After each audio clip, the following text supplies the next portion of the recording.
my name is Brad Muniz. I'm partner at Sobel & Company. I'd like to welcome you to Sobel Insights. Sobel Insights is a weekly series to provide some brief information on various topics. Our goal is to keep the sessions to 15 minutes. At this point, we do not provide CPE. If we do move into this nano space of CPE, we will let you know. If you have any ideas for topics or speakers, feel free to reach out to me or send me an email. You'll see my email at the end of the session. Today, our speaker is Bob Minchie. He's the president of Metro.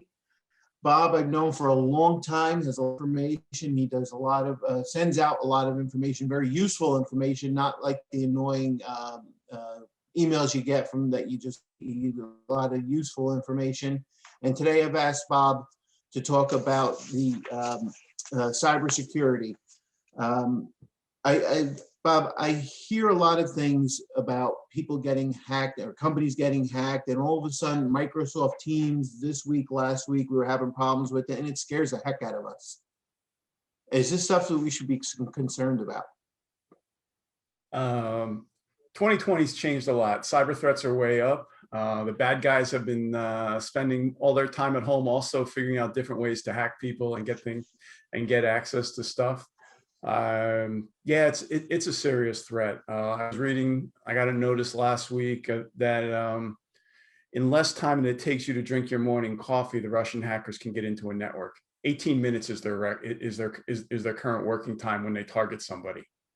And it's crazy out there. The Microsoft stuff you're talking about was a lot of people are still running their own email servers in-house. And most of those in-house Microsoft email servers were targeted with a breach that we're finding allowed the bad guys to get into those systems and then hang out and be able to use it for future. We're even finding people that said, "Oh, great, we moved to the cloud years ago. We're all good."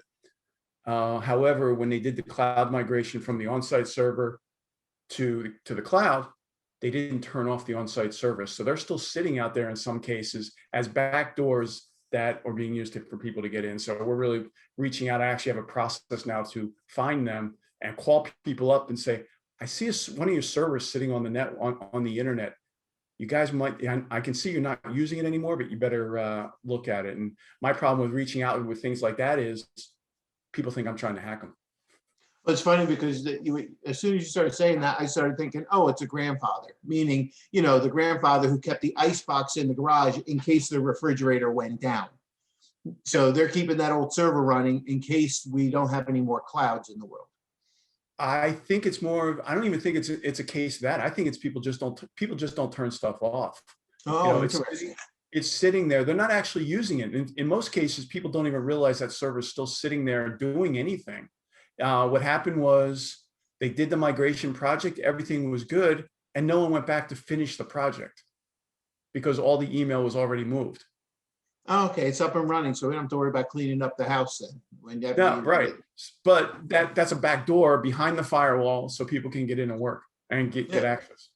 Oh, that's great. I never even thought about that, about how the old systems, you think analog. I know computers aren't analog, but analog has less of a problem, but you leave the old systems there, you forget about the firewalls that you should have protecting them. Mm-hmm. Wow. So you mentioned the cloud, and you know everybody's fearful of moving to the cloud. They can't control it.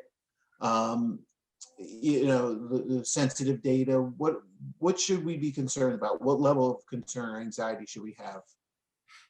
So as far as moving to the cloud, like on the Microsoft Exchange side we're just talking about, you can justify building an Exchange server for anyone anymore. Microsoft wrote the software. They actually have a really great hosting form for it. And in fact, you know, you get a business that's got 30 people in it. If you have one Exchange server on your site and something happens to it, you're all down. The Microsoft environment spreads that out over high availability clusters, and in fact moves your individual users onto individual servers. So yes, there could be an issue in the cloud. It might be isolated to a smaller select group of your users so that not everyone is down, because, you know, for us, we want to talk to people about managing their data and their risk, and downtime is a serious risk. And in that same note, you want to vet your vendors. Yes, Microsoft and Google are technically good vendors, and they will sign off and do a lot of things for you. But if you want to go back and review the terms of service, because getting your data to the cloud doesn't mean it's backed up and safe. Office 365 and Google, if you look at the terms of service, they do backups on your platforms to protect themselves. They manage the infrastructure. They have backups to make sure that if something happens to the infrastructure, they can put you back today, back what it looked like maybe 30 days back. Beyond that, it's up to you. So we actually recommend people have a backup solution for getting the data out of Microsoft or out of Google. Let's go put it someplace else, so that if it does melt down, you still have your critical data. And that those, people are like, oh yeah, but Microsoft's got it backed up. That 30-day backup won't protect you from a malicious employee or a mistaken employee where they start deleting stuff over time. So we want to archive that someplace else. As it relates to the cloud, I mean, is the data safer, not safer? It all depends. Data is as safe as your employees. The data itself, you can't get into the data centers that are storing your and other data without the appropriate escorts. And there's typically armed guards at these data centers. Having that old server sitting in your office. If somebody came in over the weekend and kicked the door down, they could have your data. If I've got your physical server, I've got all your data. On that same note, data can get exfiltrated. Data can get breached. I actually sit on a U.S. Secret Service cyber crimes task force, and we're seeing the average breach time is between 100 and 200 days that the bad guys are sitting on networks. So in that sense, it really doesn't matter where data is if you don't have processes in place to watch for compromise. Because a lot of people confuse a compromise with a breach. A compromise is when somebody in your office or network has actually done something that allowed the bad guys in. The breach happens later on when they've either exfiltrated the data or encrypted the data so you can't see it. Okay. So one of the things that topics that Becky Fitzhugh in our office talks about, and actually scares me because I don't know if anybody knows anything about it, including myself, but what do people need to care about the dark web for? Dark web's where that data that we're just talking about that gets breached shows up. And it is an underground marketplace. And it's an underground marketplace where you can pretty much buy any of the compromised data that's been out there. In fact, you can even buy services on the dark web to launch attacks on people. Just like you can buy Salesforce.com today and jump on and use it. And if you have a problem with Salesforce, what do? You hit the help button. Well, they now have attack as a service with help, so that they will actually split the revenue, have revenue sharing with people that they will get attacked. It's a huge underground market. Even when you look at some of these marketplaces, they have reviews. How good was this data? How much did I make with it? So the big thing there is why you really care about the data being there is because when you terminate employees, if you don't have a good process in place to go clean up all the other third-party accounts that person had, they might still have access to your bank account. They might have access to your company Amazon account to even just to order stuff or get access to credit cards that are there. And we really recommend that people use unique passwords across the board and really go take the I can't see it on my phone. Take the extra step and enable the two-factor authentication and use it. Yes, it gets in the way, but in the long run, it's going to save you. I actually just enabled what's called passwordless authentication with Microsoft, so that I have to have my cell phone to actually log into my Microsoft portals. Wow. I mean, I don't disagree with you on both angles. It's very annoying, the dual authentication, but I understand the need for it. Unfortunately, if the world was a safe place and everything was unicorns, we wouldn't need dual authentication, but it's not. And if me having to look for an email real quick or look at my phone because the the code came in, so be it. That's the world we're living in right now. And I hate to preach about stuff like that, but it kind of leads to the next area that I wanted to kind of bring up. You know, the world has changed in 2020. I don't know if you noticed stuff happened last year, in case you were sleeping, like, what was her name? I forgot what her name was. But if you were sleeping for last year, and the world has changed, and companies had to, I love the new word, they had to pivot. They really had to change how they're doing things. And, you know, we couldn't have people working from home because they can never be productive. And all of a sudden on March 17th last year, get the heck out. And were any of the companies ready? What do you think? What happened? That's actually a really great question, because, you know, people reached out to me and they're like, oh, you probably spent a lot of time getting really busy when March 15th happened. I was like, yeah, no, we didn't. We got some new prospects because of it, but our existing clients were already set up that way. We over the past 2 years, we had already been moving people to cloud-based desktops. So the couple law firms and title companies we work with, they just the only reason they went into the office was to pick up checks. And so in that sense, it was very good. But right now, what we're seeing is, yeah, people aren't going back to work, and we really need to look at extending and wrapping the office-based security measures that we had to be better enabled for working at home. You know, there were some people that a lot of companies made some quick updates to allow them to work at home. It's actually, a lot of them are using remote desktop services from Microsoft. It's been in Windows forever, but Microsoft has been recommending that we don't do it for years, but it worked. But there's major security issues when you just turn it on, and that's things that we need to go address now. It's just like the Microsoft Exchange piece. People are like, oh, well, I got password or two-factor authentication on remote desktop. Problem is, remote desktop has vulnerabilities that don't require a password. So just seeing the password prompt is enough for people to get in. So we really want to come up and talk to people about doing a real security assessment around securing those home users and really getting everything working. Because you don't, if you send people home and they're not using corporate assets, what protection or what's on those PCs that can be seen. I've got a LinkedIn video I did last year, right after COVID, that showed the hacker's point of view when one of your employees opens up a Word document that they shouldn't have, and it just walked.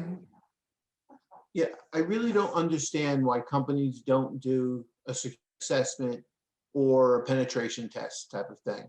I mean, you know, you say, well, I do it for my house, I don't do it for the building. Okay, yeah, but because the bad guy has to come over and has to be seen. In this new world, they don't have to come over. They don't leave their house to try and penetrate your house now. Correct. I wish that companies would focus on that more. And I think the part of the problem is you still have, you know, people in my age bracket and up that look at IT companies and IT service providers as just the first set of words I just used. An IT company. Yeah, they were the people in college that they were doing the thing over there I didn't understand. So I don't know what they do. What are the different services that IT service providers offer, and what should companies be looking for? You need to look. Okay, so when it comes right down to it, the PCs will run. They'll work out of the box. They'll keep going, and people say, well, I don't pay anything for IT. It's just like a typewriter. It works. The problem is there's so much in the back end that can happen that you don't see. And, you know, you might say the PCs are starting to run slow. Well, they're running slow for a reason. It's probably not because they're old. It's probably because they're doing something that they shouldn't. And over the past few years, when Bitcoin mining came around, people were sending out viruses just to do crypto mining. So they were sending out applications to run on these remote PCs using your electricity and CPU resources to actually generate Bitcoins. But back, you know, so that's just one way that why data was being breached, why machines were being compromised. And then it's evolved into these data breaches. And you're right, everyone really needs to do a security risk assessment and a penetration test. But the problem is with a penetration test, if it fails, it just means the pen tester you used wasn't good enough. Because as you know, if the bad guys can get in for 18 minutes, there is a way to get data in there, and it's typically getting your employees to click on that one email and go from there. But as far as what to look for in an IT company, you got to look for a partner. You're not looking for somebody that's going to charge you $10 a month to make sure your PCs are updated or running. You really want a partner that's going to help you manage your cyber risk, because there's so many moving pieces now that need to be watched and managed. And really is a watch process to produce the logging and validation of what's running on your network. We're seeing a lot of cybersecurity insurance questions coming on renewals. And I got one yesterday from that client in Canada, actually, that she's like, I've got this whole 4-page checklist now of things that we need to do and certify before we can even renew our insurance. And Wow. we're actually seeing it too. I can't work on clients' PCs now, or I can't work on cold calls and say, can you just fix this for me without a real contract? Because as soon as I touch the machine, I'm technically liable. So if I'm not offering a minimum standard of care, like a doctor, the insurance company, if that person gets breached, says, who's been taking care of this for you? Who worked on it fast? And then they're coming back to me and going after my insurance. Right. Yeah. So, but you don't want the person that's only focusing now on installing your gateway computers. And I bring up the old cow name, and a younger person saying he's saying something inappropriate. No, the old cow was the gateway box. Okay, people. They had a great business model. Sure, but you shouldn't be looking for somebody that's just going to be installing your PCs for you anymore. It should be somebody that's looking much deeper, and that's what Metro MSP really does too. So, and you want to go through, and like I said, you really want to work with a provider that's going to help you develop both the technology and the processes, because the employees are the biggest risk to the business, and you really need your documentation, your processes, your training, and your testing. And part of our assessment process actually includes a test to see how vulnerable your employees are to helping the bad guys get in. right. Yeah, training is extremely big. Our IT department constantly sends out the emails, not for the training, the emails to catch you to see if you should be doing the training. And I keep sending them back to them going, I think that you're trying to catch me again. They said, we don't need you to tell us that we know you caught on to this. I'm like, well, you want to try and trick me, I'm going to send it back to you. But the training is essential because people are going now at 1,000 miles an hour. The one area, the computers go 1,000 times 1,000. And if you click one button, that's how quick it is. So slow down a second. And that's the big thing about the phones. People start reviewing their email quickly on a phone. They don't look at the headers. They don't look at who it's from. It's very easy to mistakenly respond to the wrong email on the phone. My wife did it a couple of weeks ago. Oh boy. Yeah, I'm now getting in trouble for that. I know her. You're in trouble. So, Bob, I want to thank you for all the information. It's great. A couple of things I want to point out. The company that you're with, please find Bob, on the internet. Don't go on any bad sites. But most importantly, you just did a recent pitch to Kevin Leary. That was great to hear. And also, if you still have it in print, you wrote a very interesting book, a good book. Now, I'm not talking a novel. It's a really nice, handy book. Actually, I got it in the background here. It's tough with these green screens. It's hassle-free. It was hassle-free computer support. Let me see how you do it. Ultra close. Yeah, that was fun. Look it up. It's great information. I recommend that. I keep it in my office. I recommend you look it over and reach out to Bob. Bob, again, thank you very much. I want to thank everybody else for tuning in. Look for our other presentations, and Bob, I hope to have you on again some other time. Cool. Glad to be here. Thank you.